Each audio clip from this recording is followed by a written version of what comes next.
Jawa Timur Khofifah Indar Parawansa sepertinya masuk dalam radar sejumlah partai jelang pemilihan presiden 2024. Bukan sebagai capres, Khofifah mulai dilirik partai untuk menjadi calon wakil presiden.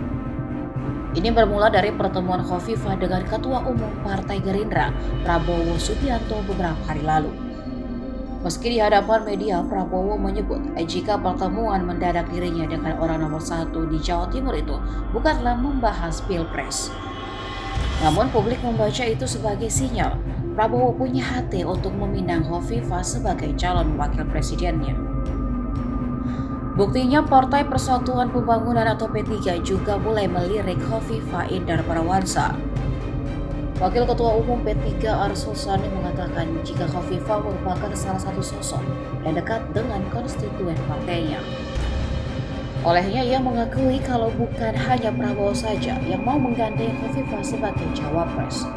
Meski dia memastikan jika hingga kini P3 belum memutuskan figur yang bakal diusung untuk maju sebagai calon presiden ataupun calon wakil presiden.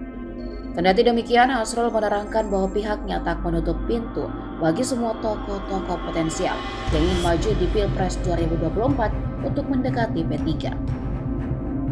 Adapun Prabowo menjamu makan malam Khofifah di sebuah rumah makan mewah di Surabaya pada Senin 13 Februari malam kemarin.